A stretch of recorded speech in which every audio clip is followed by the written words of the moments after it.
Audio Hub Preview.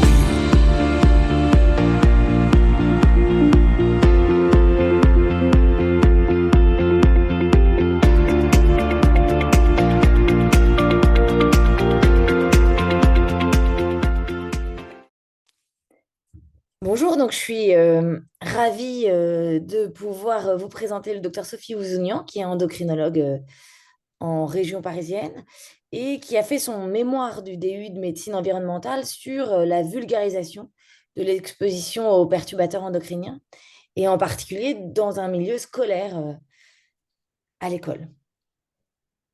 Alors ma Bonjour. première question était, alors ce docteur Ouzounian, Sophie, quel était l'objectif principal de ton mémoire de DU de médecine environnementale? J'ai eu envie de sensibiliser les enfants à cette problématique qui est quotidienne et à mon sens très important. Et j'ai choisi les enfants parce que c'est une cible qui s'intéresse beaucoup aux problèmes. Ils sont assez réactifs et j'ai eu l'occasion de faire une petite formation au sein de la classe de ma fille en CM1 l'an dernier. Et finalement, on s'était dit, mais quels étaient les messages clés que tu voulais leur faire passer?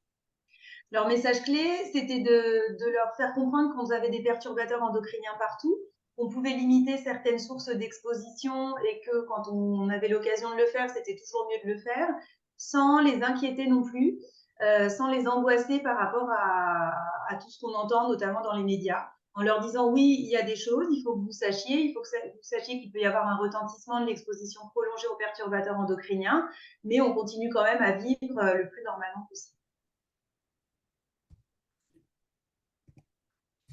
Et alors, comment t'as fait? Quel médium t'as utilisé? Donc en fait, j'ai préparé une présentation sous forme d'un PowerPoint que j'ai présenté aux enfants. Donc la première partie de l'exposé consistait à leur montrer une petite vidéo. J'avais repris sur Internet les vidéos Un jour, une question qui sont très bien faites en introduction pour leur expliquer ce qu'étaient les perturbateurs endocriniens. Ensuite, j'ai fait une petite présentation de 15-20 minutes où je leur ai montré ce qu'étaient les perturbateurs endocriniens et comment les utiliser. Donc sur la diapositive que vous voyez, j'avais fait par exemple, ça c'est un des exemples, c'était par exemple le plastique c'est fantastique parce que ça a entraîné de grandes avancées dans la vie courante, notamment par exemple les poches à perfusion, les boîtes de rangement, les volants de voiture, enfin on en trouve partout et c'est très, très important. Il y a des différents motifs, classification de plastique et certains sont plus dangereux que d'autres, mais qu'il y a un certain nombre de plastiques qui ont été modifiés de façon à ce que ce soit pas moins nocif pour la santé. Donc, on peut utiliser le plastique sans s'inquiéter de façon trop importante, mais qu'en revanche, ce n'était pas automatique et que dans un certain nombre d'objets de la vie quotidienne, il fallait essayer de le limiter, notamment limiter les emballages plastiques individuels qui, du coup, nous exposent à du plastique autour de chaque aliment, éviter de réchauffer les plats dans des boîtes en plastique au micro-ondes, éviter de boire dans des bouteilles en plastique qui ont été au chaud pendant longtemps, et donc leur expliquer que tout ça, on pouvait faire autrement et qu'il fallait essayer de prendre ses habitudes dès maintenant, dès enfant, parce que c'est plus facile quand on est un enfant que quand on est un peu plus grand. Et je crois que tu les faisais aussi participer. Il y avait aussi un truc un peu plus ludique. Oui, c'est ça, c'est un des Voilà. exemples. Donc en fait, dans la deuxième partie de l'exposé, je leur donnais des vignettes et je leur disais, voilà, vous revenez par exemple d'une séance de sport, vous avez très soif, qu'est-ce que vous faites? Est-ce que vous ne buvez pas parce que vous avez peur d'être exposé aux perturbateurs endocriniens? Est-ce que vous prenez la bouteille d'eau qui est au soleil et qui a traîné au soleil pendant des heures? Est-ce que vous buvez l'eau dans la gourde ou est-ce que vous prenez l'eau du robinet?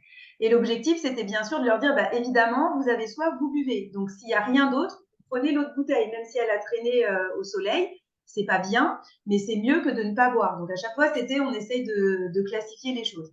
Ensuite, de l'eau dans la gourde, c'est mieux, il faut éviter d'avoir des gourdes en plastique et changer l'eau régulièrement. Et enfin, vous pouvez consommer l'eau du robinet sans danger, avec un moindre danger, on va dire. Donc avec comme une classification, quoi. Voilà, en classant et en expliquant bien que voilà, s'ils ont très très soif et que la seule façon de boire, c'est la bouteille d'eau qui a traîné un peu au soleil, il ne faut pas se priver de boire. C'est plus dangereux de se déshydrater que de boire une bouteille d'eau dans une bouteille d'eau. Et un autre exemple qu'on avait Ouais, alors par exemple, choisi. j'avais essayé un peu de les sensibiliser par rapport aux cosmétiques, parce que c'est vrai que les enfants aiment bien se maquiller et puis les jeunes filles aiment bien jouer au maquillage. Donc, c'était pareil. L'idée, c'était, bah voilà, il y a une fête, il y a la fête de l'école, la kermesse, vous voulez vous maquiller, bah, il n'y a aucun problème, vous pouvez vous maquiller le jour de la fête de l'école. En revanche, si vous êtes avec des copines et que vous jouez, bah, plutôt que de vous mettre du vernis à ongles qui passe à travers les ongles, qui est quand même bourré de perturbateurs endocriniens, essayez de faire plutôt d'autres jeux que de vous jouer à maquiller. Quand il y a une fête exceptionnelle, on se maquille, on se déguise, il n'y a aucun problème. En revanche, au quotidien, on évite de faire des gestes comme se mettre du vernis à ongles. Et l'autre message important, c'était quand vous rentrez de la maison le soir, comme vous avez été exposé à beaucoup de perturbateurs endocriniens à l'extérieur, vous vous lavez bien le visage à l'eau et au savon et ça limitera encore l'exposition. Et alors, ça s'est passé comment? Tu as eu des retours? En fait, ouais, donc c'est vrai que les enfants ont été assez actifs durant l'entretien. Et en fait, à la fin de l'exposé, ce que j'ai proposé, c'était que les enfants deviennent eux-mêmes ambassadeurs, un peu à l'idée de la fresque du climat. Je ne sais pas si tu connais. Où en fait, tu assistes à une présentation, tu essayes de la comprendre, et puis toi, à ton tour, tu essayes de la transmettre à d'autres. Du coup, à l'issue de la présentation, il y a une dizaine d'enfants qui ont voulu être ambassadeurs. Donc, on a organisé des présentations dans d'autres classes de CM1 et de CM2 où les enfants ont fait eux-mêmes la présentation. Et ce qui était intéressant, c'est que du coup, j'ai laissé la présentation à leur instituteur qui les a fait retravailler sur le sujet pour qu'ils soient à l'aise à l'oral. Et c'est vrai que c'était assez sympa d'entendre les petits parler de ce sujet et de répondre aux questions de leurs camarades. Et le deuxième retour qui était intéressant, c'était le retour des parents, parce que j'ai eu des retours de certains parents qui m'ont dit que bah, du coup, les enfants avaient discuté du sujet à la maison en disant aux parents, bah, tiens, on va télécharger telle appli ou telle appli pour choisir tel cosmétique. On va éviter d'acheter des madeleines en emballage individuel. Et du coup, bah, c'était rigolo parce que le message est passé par les enfants. Et le message que je leur ai fait passer aussi, là on n'en a pas parlé, c'était que le premier perturbateur endocrinien était quand même le tabac et que ça faisait partie des choses qu'il fallait limiter en priorité aussi dans l'environnement. Super, merci pour tout. Bah, de rien.